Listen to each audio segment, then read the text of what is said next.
Welcome, everyone, to another Unsafe Space episode. I am your host, Carter Laren, and I'm joined, as always, by the bad mama Gemma, Carrie Smith. Carrie, say hello to everyone. Hi, Carter. Hi, everyone. Carrie and I had a discussion about abortion the other day, somewhat unplanned, I guess kind of planned, but not really super well thought out. And, I guess I'm supposed to say to subscribe to our YouTube channel so Carrie doesn't yell at me later. Anyway, we had a discussion about abortion, and we thought, hey, wouldn't it be good to bring someone in who is more of an expert here, has studied it, talks about the ethics of abortion, has better reasoned and deeper arguments about the issues there. And fortunately for us, we ended up finding Kyle Blanchette. Kyle teaches Introduction to Philosophy and Introduction to Ethics at the University of Alabama in Huntsville. And specifically, he addresses the ethics of abortion. He's currently wrapping up his PhD in philosophy and abstentia at the University of Rochester. At the popular level, he's written for the National Review and the Washington Examiner on topics such as the effectiveness of pro-life laws and reducing the rate of abortion, as well as broader issues about how to justify abortion restrictions.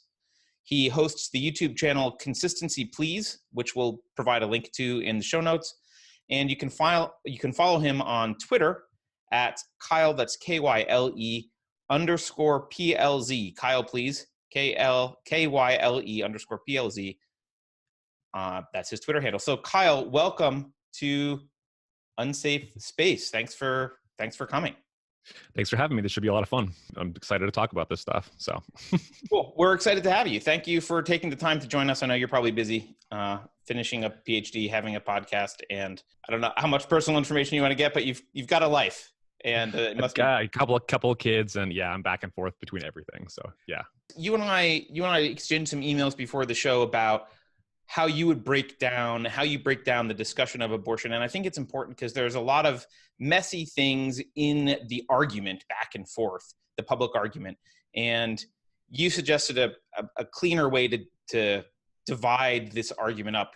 Can you walk through that a little bit and tell us how you approach this subject? Sure. When I teach on this, I usually begin the entire discussion by distinguishing three questions that are often melded together or conflated. When you get around the Thanksgiving table and you're debating abortion, people will go back and forth between these three different questions as if they're the same question. The first question, I think, is, especially in the American context, is what does the Constitution say about abortion, if anything at all? Does the Constitution guarantee a right to an abortion? That's a legal question. That's a question about constitutional interpretation. It's not at all a moral question, so it's not one that I'm particularly qualified to weigh in on. I mean, there aren't ethical experts in general that can give you all the right answers, but I'm trained to at least think about those sorts of questions.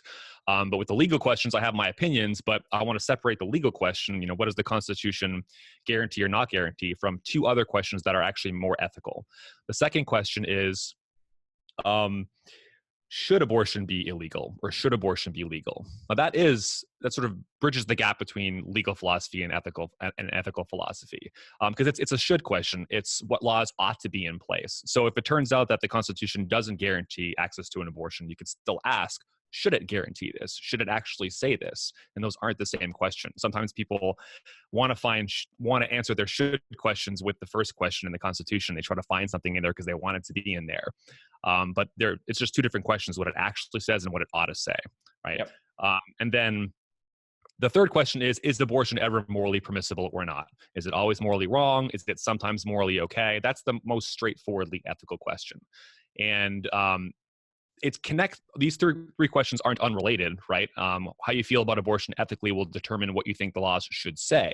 Those two things there's a relationship between those two questions, but they're still distinct, and we should separate them out if we're going to have a clear discussion about this issue and isolate all the different questions before we ask how they actually relate to each other. So that's how I break down all the questions surrounding abortion, at least in our American context, when I teach in this subject. I'm not a constitutional scholar, but if I recall, I don't think murder is addressed in the Constitution. It's really, the Constitution is an agreement between states, not a list of laws. I guess the question would be, what does the Constitution allow the states to do?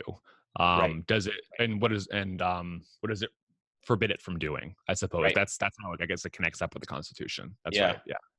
So let's dive into, I think, the most challenging and most contentious and most difficult, I think, question of all of these, which is your third category there. Is abortion ever ethically justifiable or morally acceptable? I see both sides. I used to be on one side. Then I was on the complete opposite side. Now I'm actually kind of in the middle a little bit somewhere.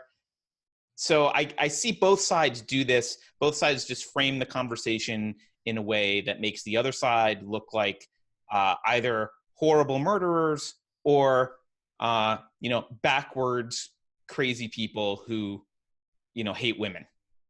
Yeah. How do we go about looking at this from in an attempt to be more objective? So I think anyone who is arguing in good faith will concede that you're balancing two sets of interests here. You're balancing two morally relevant factors, the rights of the mother and purported rights of the fetus or the unborn life. So I think it's actually easier to address this from the pro-choice side first to see how they argue for their position, and then go back and look at the pro-life side, because there's really two strategies you can take if you're pro-choice, and there's basically one you take if you're pro-life. So if you're pro-choice, you're going to try to argue one of two things. The first thing you could argue is that the fetus or the embryo or the unborn life has little to no moral status, right? It's either because it's not a human being or it's not a person, and you think personhood is required for moral status. However you fill out what personhood is, it's very controversial. Yeah. And if you can make that case, then given that we all agree that women have bodily autonomy rights just in general, then the case for abortion rights is pretty straightforward, right? It's just a very clear species of bodily rights. Having an abortion is not an ethically complicated thing. If there's even decent reasons to have one, it should be allowed, basically. So it's a pretty quick case to abortion rights in that case, or to abortion being ethically justifiable, and then you can go down the road there to get to abortion rights in the law. The second strategy is to grant the pro-life premise that the fetus actually has rights, right? Either similar to or comparable to us. But nevertheless, the bodily rights override those in some circumstances or all circumstances, right? So that's a little bit harder of a case to make, because a lot of people think once you grant the first premise, you can't actually make the case that bodily rights could ever override that. But that's the second strategy you can take. And so when you talk to people who are trying to argue for the ethical justifiability of abortion, you'll see them going one way or the other. You'll see them saying the fetus isn't a person, doesn't have moral status, so straightforwardly it's ethically justifiable. Or you'll see them granting the pro-life premise that it does have a high moral status, but nevertheless, it can still be ethically justified for such and such reasons. So those are the two strategies. That's interesting, because that's always been, that second one has been the one that, as a pro-choice person, that I've more of like gravitated towards, because I do feel like it's morally wrong, but I don't feel that it should be illegal in all cases. Is that right? Is that, would I fall into that second group then? If I believe it's morally. You could, that's going from the ethical question to the legal question, which is why it's so hard to discuss this, or to keep things sort of straight. You can, let me see, what's the best way to describe this? I would say that fits most naturally with that legal position, right? Because you're granting that the fetus has a high moral status, but you're saying it could be ethically justified in certain circumstances, or you want to say it should be legal, despite the fact that it's immoral. You could say that. So it's most naturally tied to that legal position, I would say. Yeah. So when you talk about, I'm going to put the legal stuff aside for just a second and just talk about the moral implications there. In that case that Carrie just brought up, the second category, where you're granting that there's some moral status to a fetus, are you? If you do that, it seems to me, as a layperson, that you really are then confining yourself to emergency ethics. It's like, well, if it has moral status, then there's no reason to do it unless there's some emergency, like balance situation where the mom's life is at stake or whatever, because you could always argue, at least, I guess this breaks down into a few things. You could argue that in the late term, she would be allowed to give birth to the fetus to get it out of her care, but killing it will be a step too far because you've granted it some moral status. And the only way that you could then argue that you could kill it would be some sort of emergency ethical situation where you're kind of saying, well, there's the life that, we're balancing two lives. And those situations are always messy. And I'm not sure, to me, they're uninteresting they're uninteresting because they will only be interesting once we've solved the broader issue, and then we can worry about emergencies. But that's not the way I view it, though, Carter. Oh, how do you view it? No, yeah, that's not the way I view it. I do agree with that. Is the strategy I guess I employ, or the argument. That's the way I think of it most often, is that second way. But it's not about emergencies. It's about, I do believe the fetus is a person. I believe it's an unborn baby, but I believe that the right to the mom to control her body and make decisions, her bodily autonomy, supersedes any right to life of the fetus. The tricky thing with doing that in normal and non-emergency cases is that when you talk about a right to bodily autonomy, it's a negative right? It's a right to not be interfered with.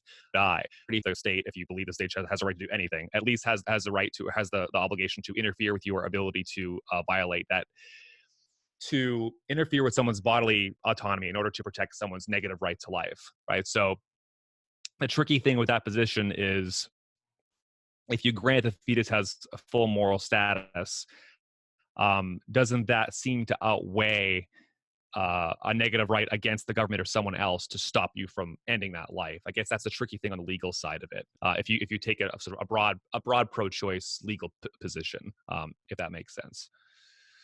Moral position seems shaky to me. If you're going to say, well, let's get back to that. Yeah, someone's right to their bodily autonomy trumps someone else's right to life.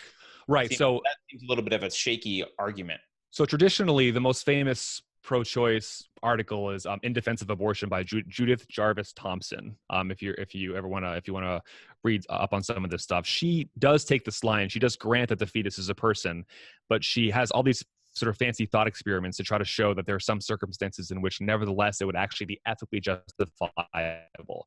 Not that it should be legal, right? Separate question, but that it's actually, she would agree, would be cases in which abortion would at least should be legal, but probably maybe even would be ethically justifiable. Her famous violinist case, for instance, imagine you're kidnapped. And in the middle of the night, you're kidnapped. The Society of Music Lovers has this famous violinist who's dying of a kidney disease. They sort of forcibly hook him up to you so that he can use your cardiovascular system to heal him of this disease. If you unplug, the person will die. Then the question is, are you permitted to actually unplug in this case? Obviously, that's supposed to be have you for their life. You're permitted to unplug. And she has even more fanciful thought experiments having to do with case of life in the mother. And she actually has one having to do with contraception failure as well, which is really interesting. She thinks if you try to use contraception and it fails, you have a right to terminate in that case as well, morally speaking. So you're right that if you grant that the fetus is a person, usually you only get to justify the edge cases. It's harder to say, okay, the fetus is a person, and therefore in all cases, abortion is morally okay. Now, you still might want to make the case that it ought to be legal in a lot of circumstances, which is a separate issue, but it's hard to make the moral case, a general moral license to abort if you're granting that initial pro-life premise, if that makes sense. So. Yeah, it's a little bit confusing. I mean, there's a lot that's packed in there, right? When you think about the kidney situation, it's like, okay, but you didn't cause the person to need you. Like, you're not responsible for the violinist needing you. Whereas if you're a parent, you are responsible for that, even if it was a mistake. Right. So we don't say, well, I was driving and I didn't intend to hit anyone, but I hit them, therefore you can't charge me with manslaughter. It's like, well, I get that it was a mistake, but you still did it. And so I would think that the contraceptive argument wouldn't hold, because you would say, well, you may have intended to not get pregnant, but you did. Question. What if you're driving and you don't intend to, but you hit that violin player? And the violin player is your responsibility because you hit him with your car, and then they hook the violin player up to your body. Oh, I see. You hit the violin player, then they hook him up to your body. Yes. That's an interesting one. So I would argue probably you are obligated to keep him plugged into your body, because you are the one who initiated force against him unintentionally, and you need to make restitution. And if that means helping him out, So originally the violinist case was put forward as being analogous to rape and nothing else. There are people who use it to try to argue for as a general argument for abortion being acceptable, but it breaks down in some of the ways you're saying in the general case, because there's more voluntariness involved, and it's not forced on you like it is in the case of rape. She does have a different thought experiment for contraception failure, which is even more fantastical. I could run by you if you were still talking about the ethical question, which is I want to keep talking about it. So please do, but I want to stop for just a moment and pause on rape. Sure. If you're granting status to a fetus in some way, then the origins of that fetus seem to I don't understand how they're relevant. Sure. That is the standard pro-life response is, look, the way that a fetus is brought about is irrelevant to the moral status of the fetus. And that's true. I think that everyone ought to agree with that. But you still might think that's not all the ethically relevant factors that have to be brought out. You could agree with that and say, I'm not saying the fetus has less status because it got brought about this way, but because this dependence is forced on me, I'm morally permitted to break that dependence. And there's a question here of whether abortion is actually letting die or killing. That really connects up with this as well, obviously. Sure. But I mean, just imagine that somebody kidnaps you, puts you on a desert island with a newborn baby that's not your own, and you're the only one who can feed it by breastfeeding. The question is, are you morally required to do that, given that you were forced into a situation where this baby depends on you? I'm inclined to think you are, but I'm also inclined to think that I couldn't punish you if you didn't. So I think I have a middle position on that. But yeah. So this is, I'm glad I'm talking to a philosopher about this, because I want to understand. Actually, the word moral to me, there's two different moral categories to me, and I'm not actually sure how to even articulate this. Maybe you can help me. There's the morality of how I ought to live for myself, like what actions I take that only affect myself and me. And then there's the morality of like how society ought to treat me. If I want to be part of a society, what can be expected of me? So for example, on a desert island, murder isn't wrong if I'm the only one there, because there's no one to murder and it doesn't matter, right? So, but if I'm on a desert island with other people and I go to try and murder, well, that cannot be universally applied. It's not a universally applicable principle at that point. And so you would expect that to society to say, well, you can't murder here if you want to be part of this society. The case you gave seems to be like, I don't know, you've got a dependent baby, but there's just the two of you. So what would be your punishment if you didn't do it anyway? Like, there's no one there to punish you. So it kind of matters, but maybe not. I don't know.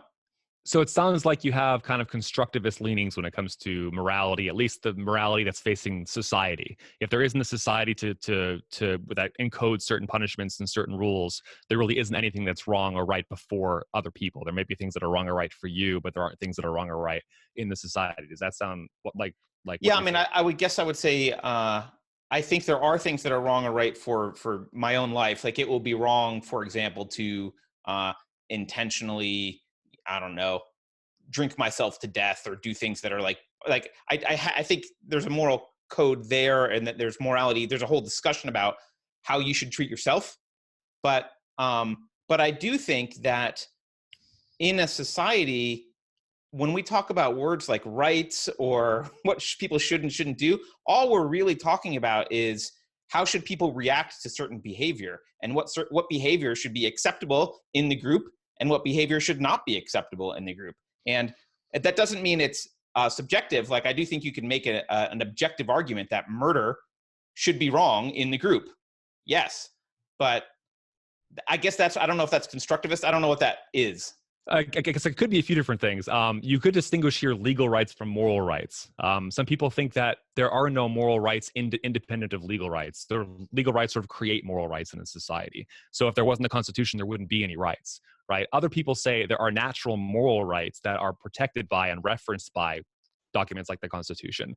They're already there, given by God, or they're just natural or something like that. And then society can enforce those or not enforce those, better or worse. So there's a lot of deep philosophy. I'm more in the second camp, just FYI on that one, but okay. Okay. Yeah, I might be misunderstanding you, but yeah. Okay. No, that's okay. I think I have a nuanced view, and this isn't about my view of morality. Let's get back to the issue at hand here, which is, we're talking about this case of pro-choice people who've granted that they've said, okay, there is some moral status to this fetus, and yet there are cases in which it's okay to terminate the fetus. Morally speaking, right? Yeah. Do they say that any case, or do they have like a balance about, well, these are the kinds of cases it's okay to, and these are the kind of cases it's not okay? Well, Thompson definitely does not think every case. She thinks only some cases. So she doesn't think you can have an abortion to go on vacation. If it's like if you're 7 months pregnant and you're like, I want to go on vacation in a month, and she won't allow that. So she's not as liberal in that sense as a lot of people are today. It's actually, if you read her, she's actually more strict than you might expect someone who calls themselves pro-choice would be on those issues. For her, it's only some cases, not all cases. And I don't know of anybody who says that the fetus has full moral status, but it's moral in all cases. Although I do know some people who say it has full moral status and should be legal in more cases than it is moral. Right. Yeah. But that's one strategy. The other strategy, of course, is just to deny that the fetus has the same kind of moral status that you and I have, or has a lesser moral status than you and I have, right? So there's also this position called gradualism, where the idea is that the fetus becomes more and more valuable as it grows. It starts off with some value, and the more it gains abilities or whatever you think is morally relevant to value, it becomes more and more valuable, such that in a third trimester situation, it's pretty close to, if not the same, as valuable as it would be outside of the womb, for instance. I know a lot of people take that position. So what that position would entail, it's kind of like a mixture of the two I gave you. Early on, the reasons wouldn't have to be very great to have an abortion, but later they would have to be great, morally speaking, to justify an abortion. So there's that kind of position as well.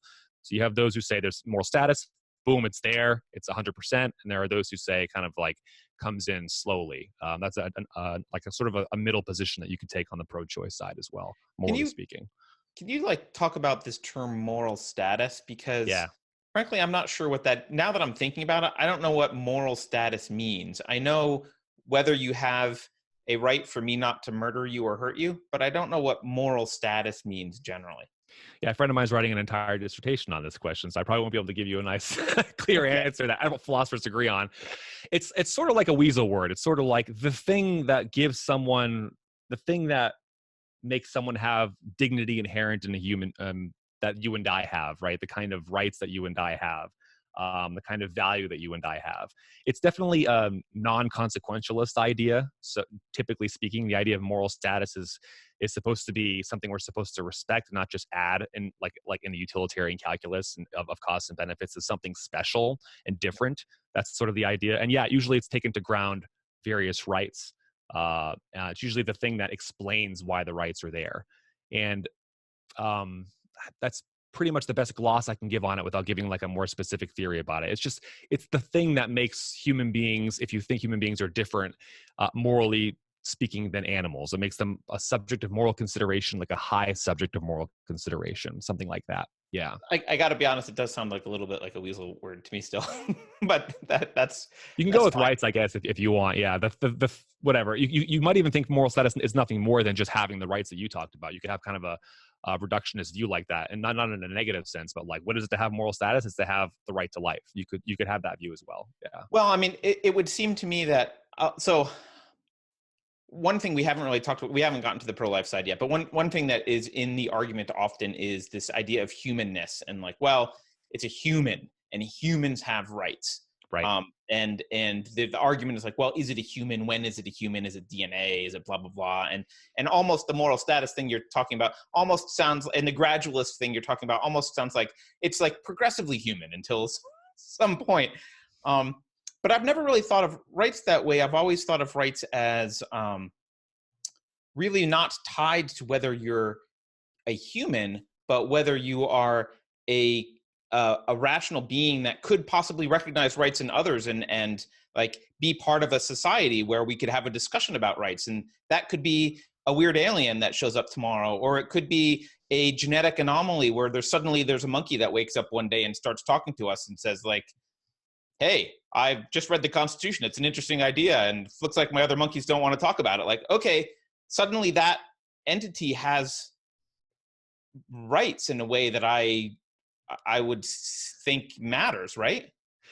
Yeah. So let's see. How can I organize my thoughts on this? So it sounds like you think moral status is closely tied to something like moral agency, like the ability to have discussions like this, or rational agency, the ability to think about why we act, set our own behavioral laws, discuss this with other people. And if if an entity like that, human or not, it has the same kind of rights that you and I have, whether it's an alien or a human being. And it's Is not that a human weird being position? that does it. No, in fact, it is very weird to think that just being human is the thing that does it.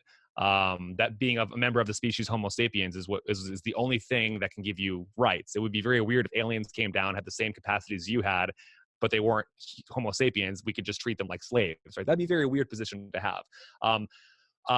But it does tie moral status, which is what we're talking about here, with certain kinds of capacities that usually are associated with like rational agency.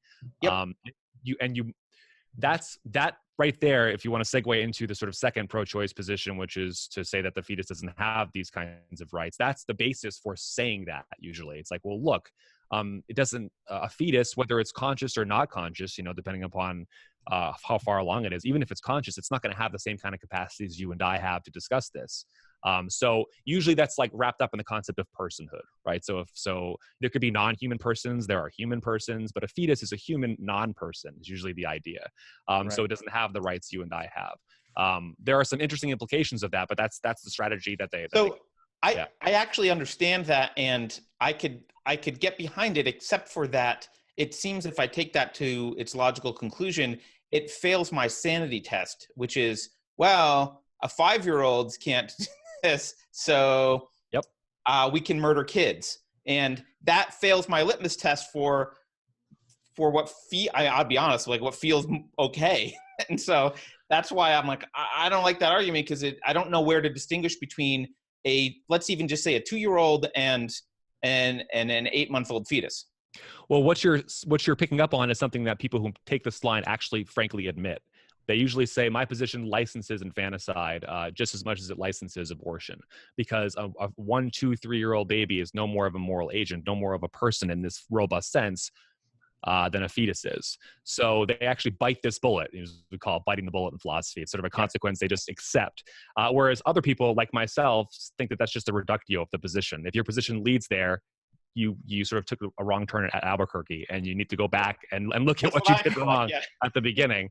But that's the difficulty with that position, though. If you take a personhood view of value, like a rational agency view of value, then you have to worry about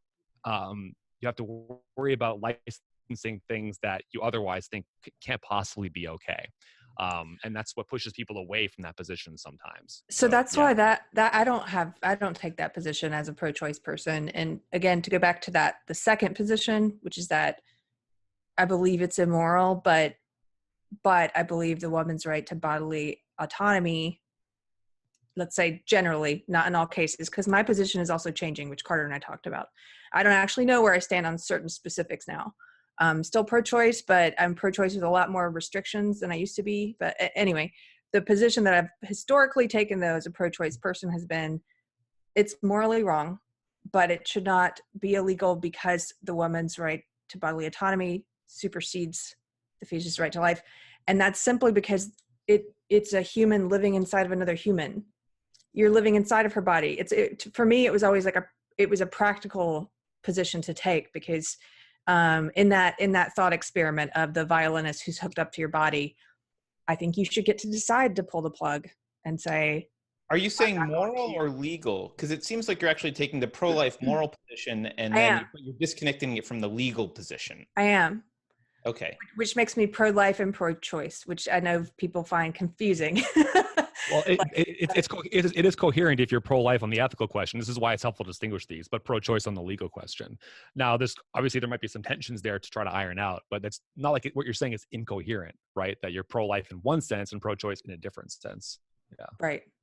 I mean, it's the same way, and I gave this example to Carter during our convoluted talk, but I used to be vegetarian. I'm no longer, by the way. I'm changing on that too. But I used to be vegetarian, and I was like, the way I would explain it the same way I used to explain that, which was like, well, I'm pro-life when it comes to ending an animal's life to eat them. I don't want to, but I'm also pro-choice in that you should be able to eat meat. You know, I'm not going to be saying that should be illegal for everyone. I don't know. Yeah, I mean, I guess the question is whether there's a kind of irresolvable tension in that kind of position. And I'm not saying there is, but I guess that's the question someone like that would have to face. It's like, okay, how bad are you saying it is? Are you saying it's as bad as killing like a newborn, for instance? And if you are, wouldn't you also have to be okay with that? Now, what you brought up was interesting. You said, well, there is a difference here. The difference is that it depends on your body pre-viability. And yeah, I mean, I think that's true. That obviously that changes the ethical situation between like a newborn and a non-newborn. Obviously newborns are still dependent, but not in the same sense, not in the sense that they require your body, at least with current technology, to live. And so you might think that that generates certain special kind of bodily autonomy rights, or it just changes the situation where your rights can override the right to life. Yeah, I mean, but yeah, this is definitely going to the legal side of things. We can totally talk about that. Sorry, I know I go there. It's okay. Yeah. Yeah. Before we do the legal stuff, though, can we talk about you mentioned briefly the technological, like where we are technologically, and it seems to me that you could make an argument that you could make the argument that it's doesn't have any rights until some cognitive point, which is beyond the age of 2 or whatever it is, right? Fine, you could have that. You could bite the bullet there. You could make an argument that the fetus has moral value, but it's outweighed by the mom's rights to her own body. But if you make an argument that the fetus doesn't have moral value until it's born, that seems to me like clearly broken from a philosophical standpoint, because philosophy should not rely on the current state of technology. And 100 years from now, someone will be conceived in a petri dish, never have a mother, and grow from the petri dish, having never been dependent in the way that we think of like being a fetus, having never been in that state ever. They'll never be in a uterus. And at that point, we still then have to struggle with the question of like, well, when is it not dependent anymore? Because it's dependent on the doctor from day one, and it's dependent all the way up until, in some cases after 18, depending on how independent kids are, right? So yeah, that seems like a faulty kind of moral ground to be having an argument about. Yeah, sticking with the issue of not how it complicates the bodily rights stuff, but sticking with the moral status thing. The idea that birth, premature or regular or whatever, or on-time birth, confers personhood or confers moral status is very hard to defend, I think. And some people make fun of this by saying, well, just you're making the vaginal canal special. It can confer personhood on people, right? So that then if there's the whole joke, if it's a C-section, it's not a person, right? But like it's very hard to that would make me an unperson. Yeah, exactly. There's I knew it. Meme. It's like this alien baby. Yeah. I do think philosophically speaking, it doesn't make any sense to make dependence the thing, or independence the thing that makes you morally valuable.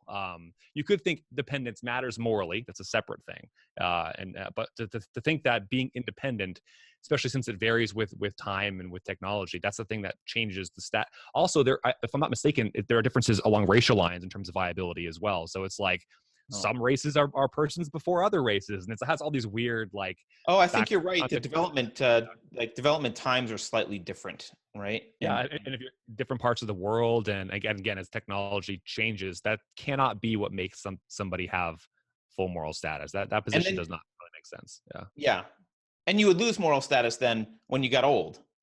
Yeah, I guess you would, right? Because if you're on life support, you're no longer a person. It's kind of a bummer. So. Yeah. Okay. Yeah.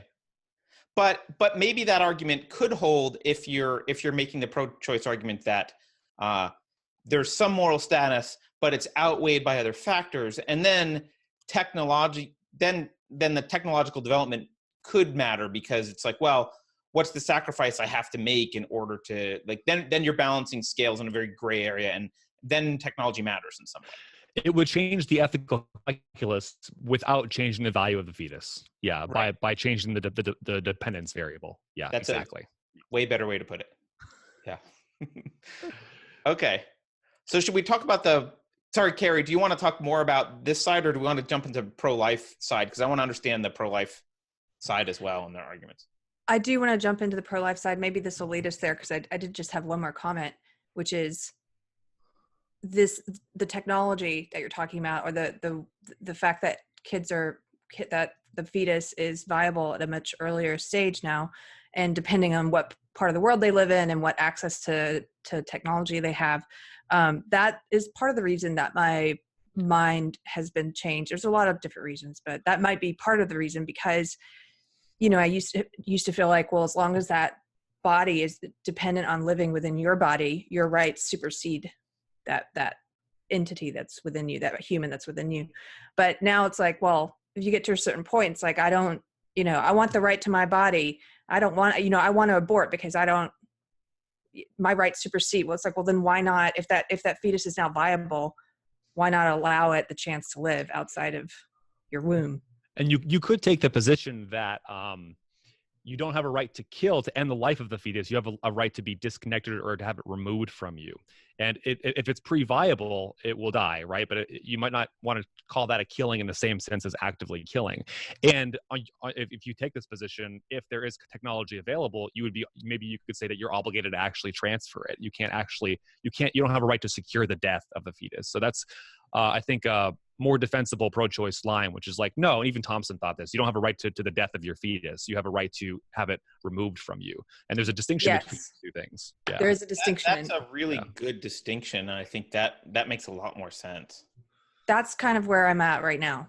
Now, it does require you to only allow abortions that aren't like active killing, that are more like separation. Like you might think, for instance, earlier abortions where it basically induces a miscarriage is more like disconnecting, whereas later abortions where there's more like lethal injection type stuff and there's more dismembering, that's more of an active killing. So you might have to draw some lines there, but there's opening there for someone who wants to take that sort of position, I think. Well, and there would be an opportunity for medical technology to say, okay, well, if that's the rule, we'll figure out a way to extract the fetus intact and transfer it to an incubator, and that's okay. And so the procedure becomes, rather than it's more invasive, but rather than tearing up an 8-month-old and pulling it out part by part, you're probably doing something that looks more like a C-section, taking it out, putting it in an incubator, and closing everything back up. And okay, you've been disconnected, but here's a suspicion that I have, and not to take us on a tangent, this is just a suspicion I have, but I think if you were to tell, there are a lot of women who are pro-choice or pro-abortion who, if you were to tell them, like at 8 months, you can't kill the fetus, but we can remove the fetus and from you and save its life, but you're not, and you're not required to be carrying the fetus anymore, that would not be okay with that. That would want the right to murder, because they don't want that child out there.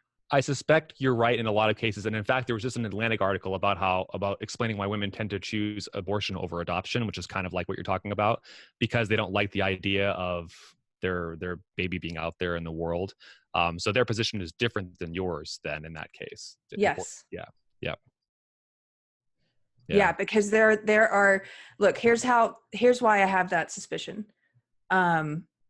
Because I've had a similar thought before about egg donation.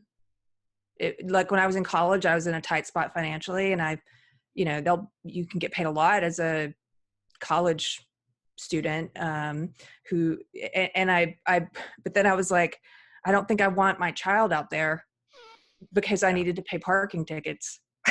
Like it's a bad reason to donate my eggs.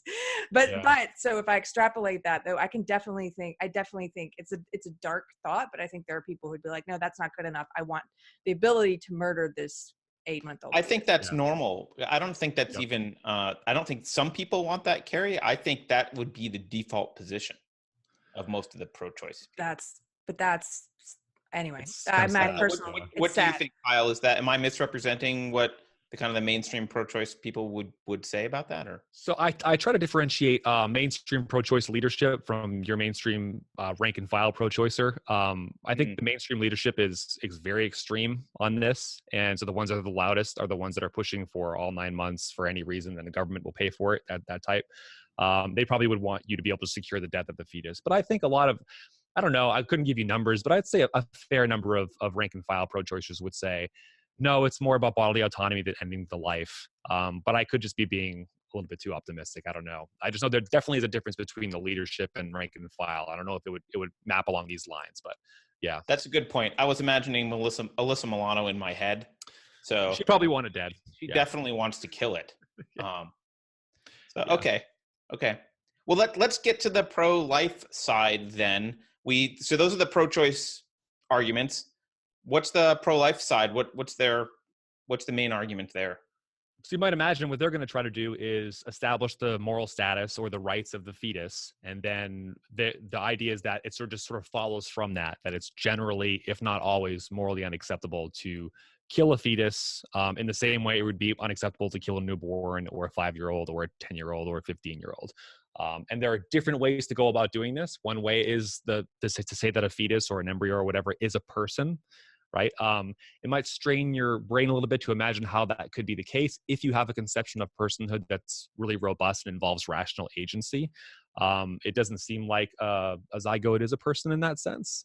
So that might be kind of a struggle. And some people kind of balk at pro-lifers when they say stuff like this, like a fetus is a person or a zygote is a person, because their idea of person is your idea of person, which is like a rational agent. But that word person is also used differently by different people. Some people think personhood just is moral status, right? You're a person when you matter morally. I think that's not quite right philosophically, but people do use it that way. So sometimes when they say a fetus is a person, that's what they mean. They don't mean it's a rational agent. They mean it matters morally. All that aside, the point is that they want to establish that the fetus matters morally, like you and I matter, in one way or another. Saying it's a person's one way to do it, but there are actually ways to do it that don't require saying it's a person, which is interesting. A lot of people think moral status does require personhood. This is a pretty common belief. Until you're a person, you don't have full rights.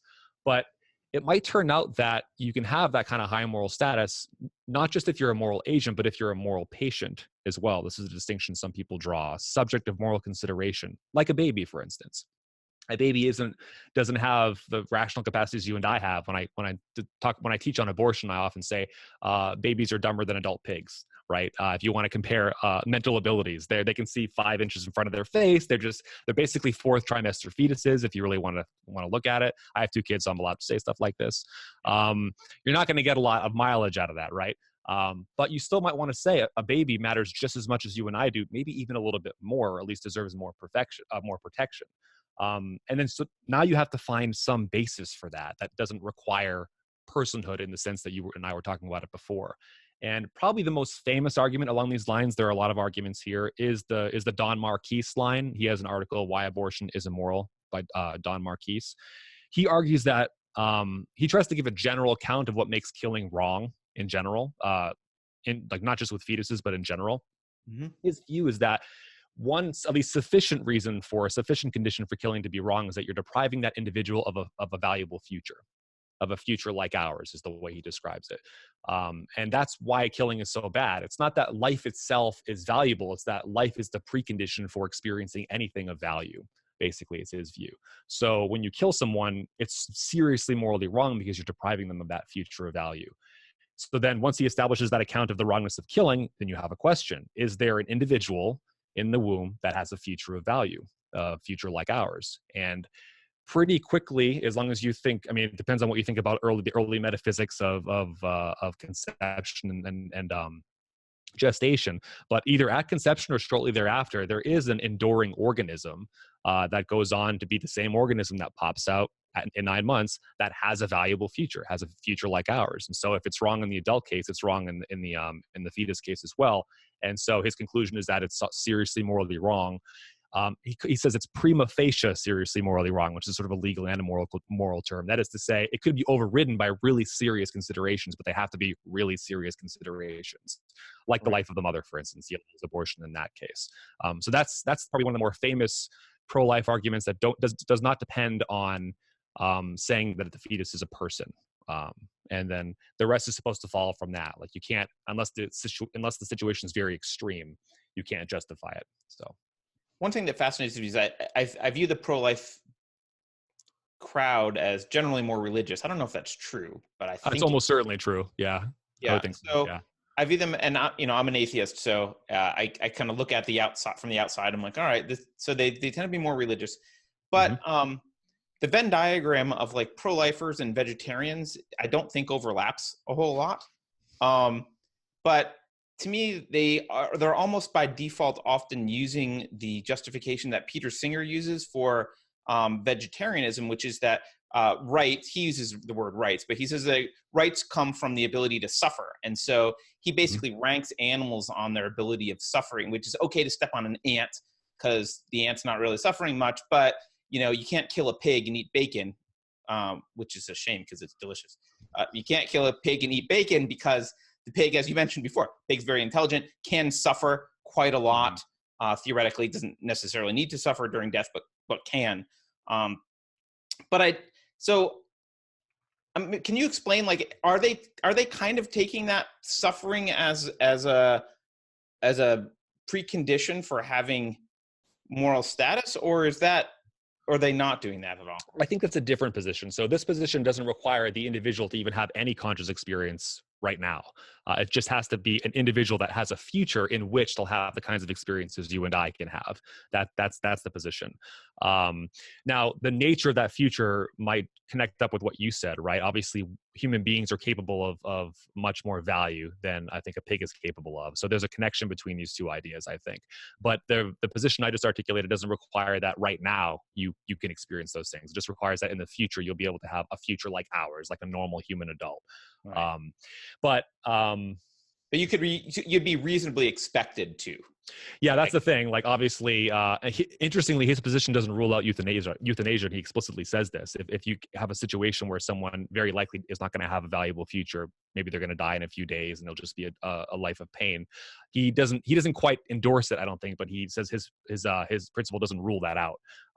But obviously, it would rule it out for a typical fetus. So, yeah. That's quite interesting.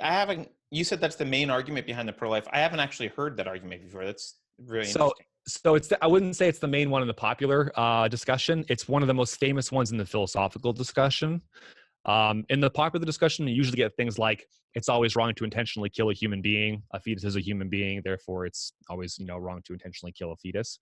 That ties moral status to being a human being. Now, there might be an interesting connection between those two things. It might be that being a human being gives you a future like ours, right? And maybe that's the connection, or something else. But they usually go right for no, it's a human being, it's a human organism. At least very early on, it's going to be the same one that pops out. And we generally think those have rights. So we should give the fetus rights as well. That's probably the most popular one in the popular discussion. And that one's not without merit either. I wanted to give you the one, I guess, that I find the most persuasive and the one that really targets and then that's probably the most famous one in the philosophical conversation on the. I think that one actually is it strikes me as pretty good. I haven't thought about. I'd have to think more about using that definition of why murder is bad, a little bit more deeply. But I can follow the reasoning, and if murder is bad because you're essentially robbing future value from someone, then I can see rewinding that and saying, well, you're robbing future value from this embryo, and this embryo could potentially have lots of value, right? Because it's a human embryo. Well, one cool thing about his position is that he just gives a sufficient condition for the wrongness of killing, not a necessary and sufficient condition. So it could be that killing is wrong for other reasons as well in other circumstances, but it's at least very wrong for this reason. And if that one's present. So it's not like it's sometimes philosophers distinguish giving a sufficient condition with giving an account. Giving an account is giving necessary and sufficient conditions, all the stuff that goes into it, right? Versus giving a sufficient condition, one reason why killing is wrong. So it kind of has room for that, yeah. Interestingly, though, that argument only supports disconnection. Sorry, it only supports not killing. It doesn't support not allowing you to disconnect. Yeah, if you can draw a distinction between letting die and killing, and there actually are abortion procedures you can accurately describe as letting die instead of killing, then yeah, it wouldn't touch on those. And so you'd have to make that case that there are, as I kind of assumed before, there are some forms of abortion that actually don't involve killing. But if you can make that case, then you're right. It wouldn't actually touch on the disconnection stuff. It would only touch on the killing. So I don't yeah. hear disconnection talked about at all, but I'm starting to warm up to this idea of disconnection because it solves some of these moral conundrums of like, well, yeah, maybe you're not obligated, but you certainly aren't, you don't have the right to kill. You just aren't obligated to be used in some way. I mean, there obviously is some kind of difference between taking someone off a kind of life support, whether it's natural or artificial, and actively killing someone. You might think that it's not a huge moral difference. You might even think there's no moral difference. Some people argue there isn't any difference at all between those. But even if you think both of those are forms of killing, they're different kinds of killing, I think, for sure. If I went and premeditatively went and murdered someone, that would be first degree murder. But if I passively allowed someone to die, the worst I could get is maybe manslaughter. I mean, we definitely treat them differently. And we treat the same thing with euthanasia. Like we allow, you can take people off life support, but we don't currently allow people to choose to kill themselves. Right. That's right. That would be, if you can make the case, I'm not saying it's an easy case to make, but if you can make the case that removing an embryo from the mother is the same as basically, it's relevantly similar to taking someone off life support, then yeah, you can draw these kinds of analogies between those two. One weird thing about that is if you go, we describe pulling someone off life support at their request as letting die, but if I were to go and sneak in and bash the life support system when the person wasn't looking, we call that as killing, which is kind of weird when you think about it. Well, we do the same with abortion. If the yes, we do. Because if a pregnant mother dies and the fetus also dies, you can be charged with double homicide. But because the law treats it as a separate life and worthy of rights that you've then murdered. But then if the mother chooses to abort, it's not murder. It's like very weird and arguably incoherent. Yeah, I don't understand that. Yeah, that doesn't seem to track. Yeah, I would say so too. Unless you have a very weird view where it only has moral status if you want it, which I've actually heard some people argue. So being wanted gives you moral status. It's kind of nice, right? Because it gives you all the results you want, right? So those who don't want abortions, it would be wrong for them to have them. Those who do, it wouldn't be wrong for them to have them. Probably not the right view, but a view that some people have wanted to be true at some point. Yeah. So if you take a view that's similar to that, you're almost arguing that the fetus is property. Right? You're almost arguing, I mean, not quite, but it seems like at least a lot of the pro-choice views is that the fetus is property. If you harm my property against my will, you're at fault. But if I harm my property, it's my property. I can do what I want with it, right? Yeah, it does fit with a lot of the language they use, I think, and maybe it even fits with the kinds of rights they want to give people and the way they treat it, yeah. But the flip side of that is if it's property, why is it not at all the father's property? Because they don't ever argue that the father should have any rights whatsoever, and further, not only that the father can't decide whether or not to terminate, but if it's brought to term, the father is forced to pay child support, whether or not he wanted to bring the baby to term. And if it's killed, but the father wanted it brought to term, he has no rights there. So it's like property, but only her property. Yeah, I've heard some people be like, well, if you really think it's a valuable life, you should force fathers to pay child support. And my thought's always, yeah, we probably should. In fact, the Georgia law, if you read into it, again, I'm not a legal scholar, but I try to read these bills and understand them as best as I can, actually force fathers to pay for medical bills. And once it's made illegal, it would force them to pay for the medical bills in the pregnancy. My thought's always, that makes perfect sense. And it doesn't make sense to require that and not think it's valuable. That's very weird. If you say that it's not valuable or that the mother can do what she wants with it, it's weird to say, oh, but the father has to pay child support. Now, there's obviously an asymmetry here, right? Because the mother's carrying it and the father's not. So that's important here. Sure. But still, there's an issue of like, why is he on the hook, right? That's weird. They're either both on the hook or neither of them are on the hook, right? He gets gets custody. So we already recognize there is some sense of, quote, ownership there, right? Yeah, it might not be cashed out in terms of ownership. It probably would be cast out in terms of custody. But yeah, so. One of the questions I have for you, since not only do you study this academically, but you do write about it in popular magazines and newspapers, what's the conversation we should be having? Because it strikes me as one of the things that annoys me about the abortion argument, frankly, is both sides seem to be like, it's obvious and easy and you suck.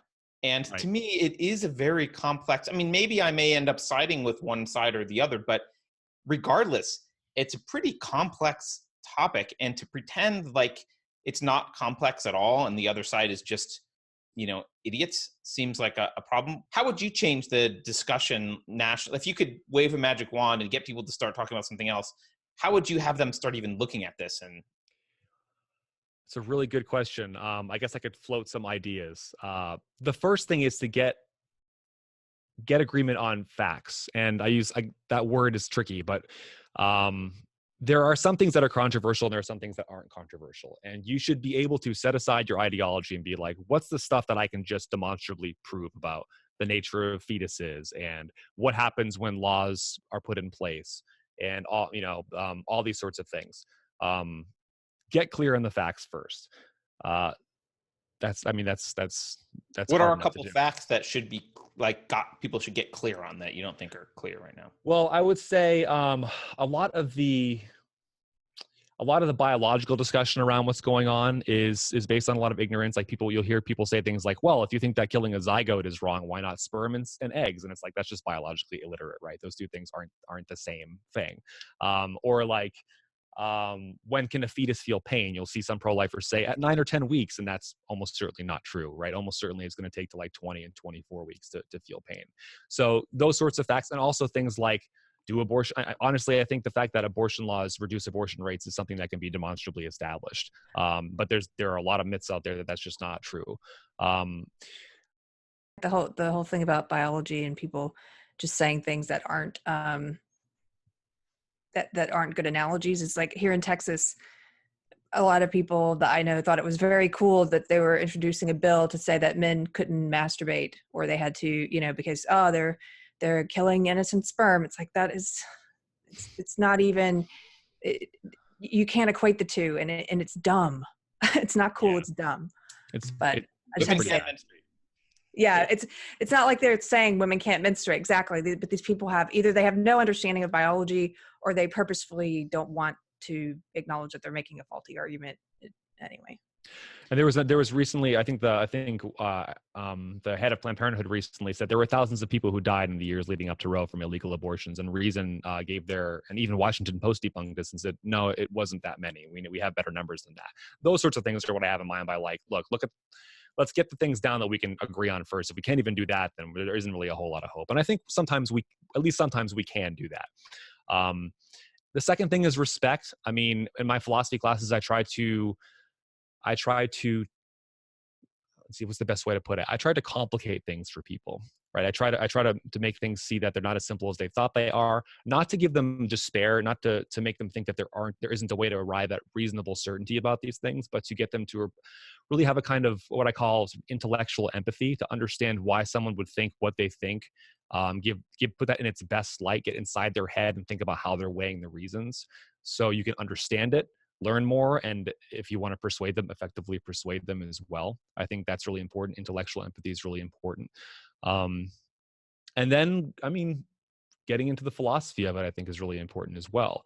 Being able to draw these kinds of distinctions can help us think clearly about this, about what's at stake, about how these considerations connect to one another. We won't agree, but at least we can be thinking clearly as we disagree. And then the fact that there is disagreement, I think, is relevant to public policy. I might be a little bit, I mean, I am pro-life, but I might have a moderate streak that some pro-lifers wouldn't like. And one of those moderate streaks that I have is that I think that you have to move along with public opinion. You can't just go headlong ahead of public opinion and be like, okay, we're going to ban abortion from conception on, damn the consequences. There's a few reasons why I think that's bad. But one reason I think that's bad is because sometimes I think that there is room for reasonable disagreement. That is to say, people can have different views and both be reasonable. And I think that things like the rape exception, for instance, are a case like this. I think reasonable people can disagree as to whether or not women who are raped are allowed to terminate or not. I have my own views on this, but I think that some people in good faith can disagree about this. And maybe that's a reason not to make it illegal. Just the fact that there's room for reasonable disagreement. That's a controversial thing, I think, to say, but I think that there's something to that. So I think all that to say, I think that the fact that there is reasonable disagreement is relevant to crafting public policy, and that in a pluralistic society, you can't just, I mean, if it was like 90% and 10%, I'd be more okay with being like, all right, we're going to make it, we're going to make X illegal. But if it's like really split, I'd want to persuade the public first and get to a consensus before we move forward on that for a couple of reasons. One of which is just, I don't like overriding people's convictions when you can make a reasonable public case for their convictions, put it that way. And that's subjective, but at least I think there's something to that. So, well, certainly politics works much better when it's supported by the culture underlying it. And if you've got this contentious disagreement about particular policy and the law is encoding one of those things, it's, I don't think that's a recipe for success generally. And you get people arguing. Now, I just want to, two things you said. One, I want to ask about the rape example because it's brought up all the time. And my understanding is it's actually very few people actually ever get pregnant through rape. Like, do you know anything about this? I guess we could look it up, but off the top of your head, do you know anything about the likelihood that rape is the cause of a pregnancy? I know it's less than 1%, or I'm almost positive it's less than 1% of abortions. As far as how often women get pregnant when they're raped, I'm pretty sure it's not a majority. It's not most, but I couldn't give you a more firm number. And you're right, it's brought up a lot, almost to derail the discussion, right? One of the issues with these exceptions is that people try to justify broad access with the exceptions. Right. So you'll have, okay, so what about cases of rape, life, and the mother and incest? Okay, what if I take those off the table and I give you all of those? What if I say, we'll allow abortion in all those cases? And here are some other cases. Maybe you think that if the fetus has a condition incompatible with life, it should also be permissible to terminate in that case. Maybe you think if the mother's going to be paralyzed by having a pregnancy, she should be able to terminate. Suppose we grant all those extreme cases. Now, do you still think there should be abortion access? And if they say yes, the real issue isn't those cases. It's something deeper. They have a more broad commitment to abortion access that's not dependent on those exceptions. Right. So we should separate arguments for broad abortion access and arguments for abortion access in extreme circumstances to get things clear, I think. One thing that seems noticeably absent in this discussion, but is present in politics, is discussion of a heartbeat. There's been these heartbeat laws now, and I don't understand the justification by heartbeat being the bright line. It's not something that we've talked about this entire time. What are your thoughts on where's this coming from, and what's the rationale there? So I think very few pro-lifers will say having a heartbeat makes you have moral status, right? Or may even makes you human. That seems wrong, right? I think what they're probably doing, the strategy is the fact that there is an organism there with a heartbeat is a sure sign that there's something like there's a human being, there's a human organism there, an enduring one that will grow and again will pop out 9 months later. So it's not so much that it determines moral status or determines humanness. It's that it's a sure sign that it's there. And it's harder to call it a clump of cells if it has functioning organs, right? If it has things that are actually doing things, cell differentiation and this kind of organization. So I think it's both a psychological strategy. Well, I think it's primarily a psychological strategy where it's like, well, look, or an epistemic strategy where you're trying to give a sure sign that there's life there. And I think, and in fact, when you poll people, when you tell them there's a heartbeat at whatever, they're more likely to actually support abortion restrictions than otherwise, because it's just harder to dismiss it as a mere clump of cells, right? Obviously, it's still very different than you and me and a newborn baby, and that's certainly true, and there are still issues here to discuss. But I think that's what's going on. It's like, well, it's got a heartbeat, and it's like, doesn't that seem to indicate that there's an organism there, a human organism, a human being? And ultrasounds have had a similar effect on people as well, I think. For instance, since ultrasounds have been more widely available, I think that where women are forced to have ultrasounds, the likelihood that they abort is much lower because they just see, and very early ultrasounds, like 4, 6, 7 weeks. I think that's the reasoning behind it. It's not like a metaphysical thing where it's like, hey, having a heartbeat is what does it.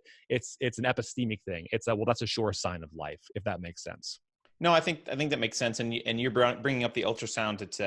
It's also just an emotional and psychologically compelling argument, right? Because not argument, but it's something visceral. It's the same thing as why the pro-choice people really get angry. Carrie and I talked about this previously. They really get angry if you show pictures of what a third trimester abortion looks like and how it's performed, because it's gross and horrifying, and you have a visceral negative reaction, and it becomes much more difficult to dismiss that as a clump of cells when you see the reality of it. And so and they do a good job of sheltering pro-choice women from looking at any of this stuff. So they keep it an abstract thing. That's why they oppose the laws that require you to see an ultrasound before you decide, or that's why they don't like you. I mean, for the entirety of the time, most of the time I was pro-choice until very recently, had never seen the images of a third trimester abortion, of a late term abortion, until recently. Like, it's like you don't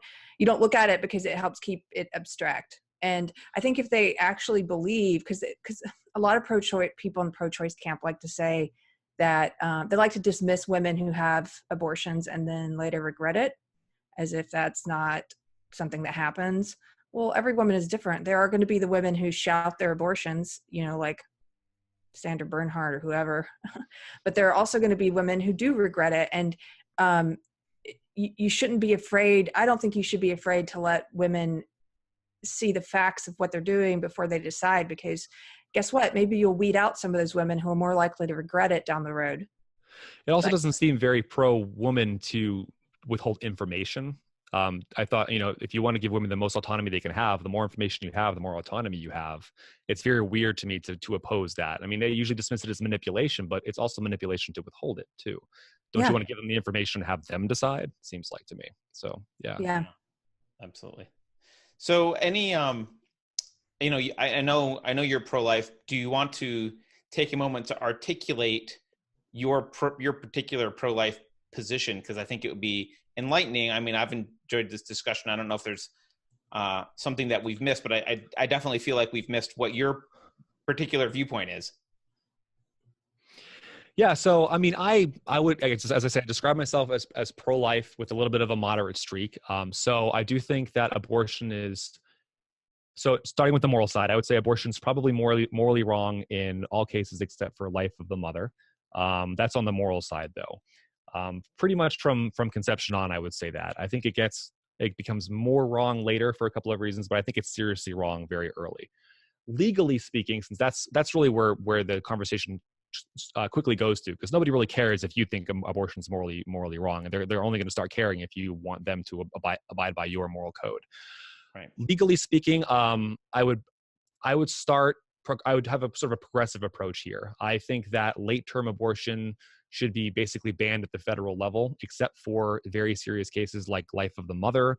And I would also allow it in cases of serious fetal anomaly, even though in that case, I think it would be immoral to do it. I would allow it legally because I can understand why someone would want a kind of euthanasia situation in that kind of situation, or a euthanasia access in that kind of situation. So federal ban on late-term abortion. And then I would want to curb it back at the state level, not at the federal level, because I think imposing it from the top down like that is what we basically had with Roe v. Wade, and it caused 30, 40, 50 years of polarization. And we're here now, and things are as polarized as they ever were in abortion. So I don't support banning federally any closer to conception at that point. I want it to be left to the states, because I think that's the best way to work it out democratically. And then if it was my state, I would want to have, I would want to bring it closer and closer to around conception. I'm a little bit wary of going all the way back to conception, only because I think there are some metaphysical issues early on as to whether you have an enduring organism in the first month or so. I think you very clearly have an enduring organism about a month into it, but I think there's some haziness before that. And because there's some reasonable haziness, unless I get cleared up on it, or people in general get cleared up on it, I wouldn't be comfortable pushing that far to the beginning. But I'd get pretty close, I think. However, I would always have exceptions for life of the mother in case the pregnancy would disable the mother. I think that even though I think it would be wrong in that case as well to have an abortion, I think that it would be wrong for the state to force you to give birth if you're going to, for instance, become paralyzed. And I would also support, I think, a rape exception, which makes me, I wouldn't say outside the mainstream of the pro-life position. I think if you look at the pro-life leadership, they might make you believe that most pro-lifers don't support a rape exception. But if you look at the numbers, about 59% do. And in fact, if you poll even like evangelicals, most of them believe there should be a rape exception as well. So it's actually very small. It's more in the minority of people who believe there shouldn't be. So I probably want a rape exception. So even though I think it would be wrong in that case, I think it would be wrong for the state to force it in that case, but only for early abortions, not for later abortions. So only when abortion can sensibly be described as removal or some kind of a letting die or a less active killing than the more later ones. So that's how I would go with that. Yeah, I mean, I think that all that together, I think is like that's sort of my ethical framework, and the reasons why I think they're wrong is something along Marquise's lines there, his kind of position. And legally, that's how I would piecemeal try to bring all the considerations together in terms of exceptions, morality, public opinion, and long-term success for the pro-life movement. The other reason why you don't want to go for the jugular is because if you go for the jugular, you might have a backlash and people will push back again the other way. So there's that as well. So marching towards life, basically marching towards more life protection with all those caveats in place. That's probably where I am right now with all of this. So, and one thing that didn't come up in your description, hasn't come up all show, is religion. I mean, I guess I brought it up very briefly, but I assumed that a lot of the justification for pro-life arguments was based on religion, but I'm not hearing that at all. I'm not even hearing it from you.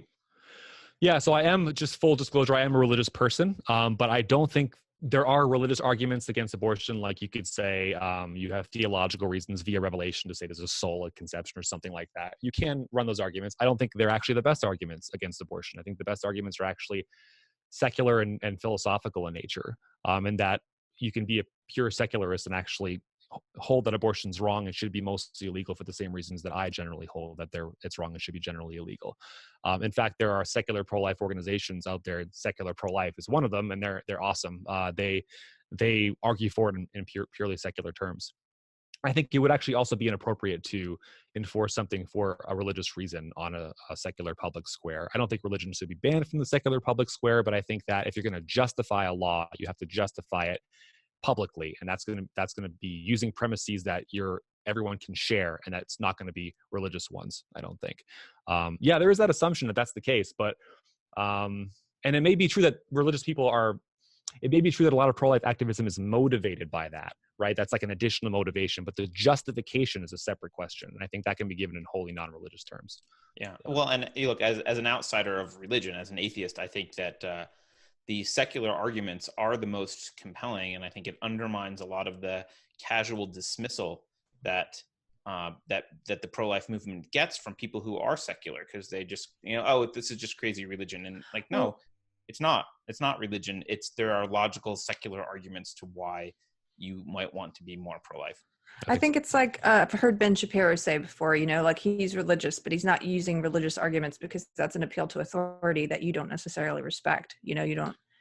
But I do see in my circles, I see a couple different things when people argue about this that I thought are interesting.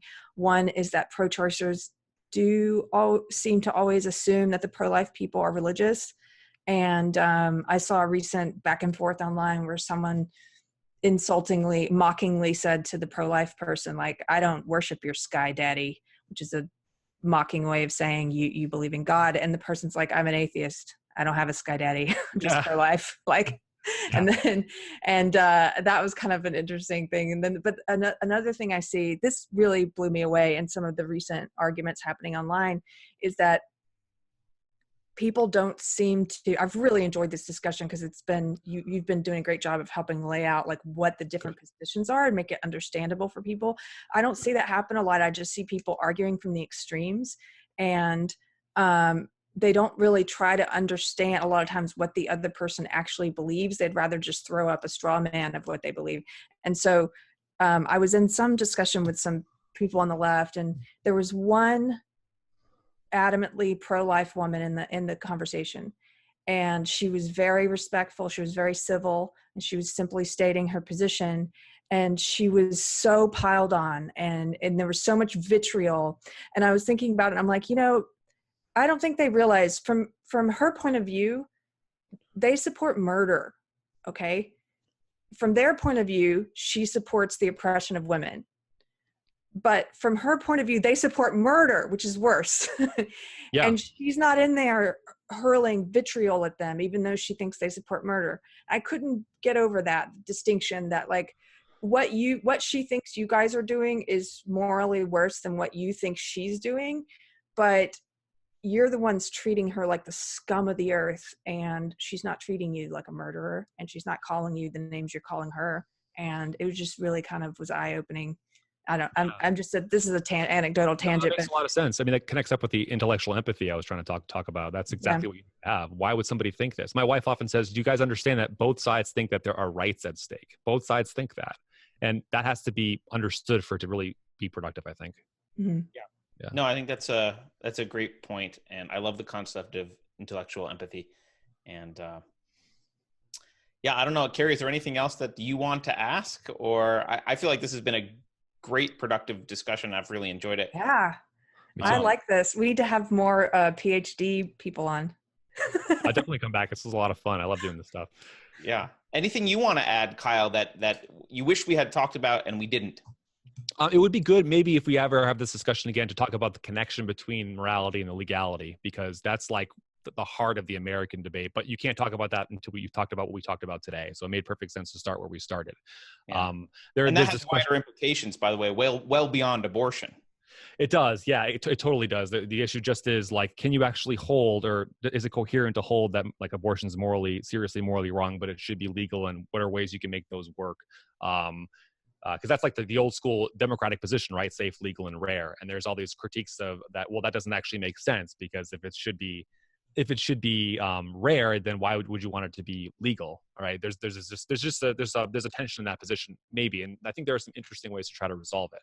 All that to say is just that's the next step in the discussion, right? Once you get the morality out there, it's like, okay, how does that connect with the legality? And like what you just said, that's not just with abortion, that's with everything. So, yeah. Well, great. This has been awesome. As a reminder to everyone, you can follow Kyle at Kyle_PLZ on Twitter, and you can go to Consistency Please. We'll post the link to his YouTube channel in the show notes. Kyle, thank you once again for coming. I really enjoyed the discussion. Yeah, thanks for having me. This was a lot of fun. Thanks, Kyle. Thank you. Nice talking to you. Nice talking to you too.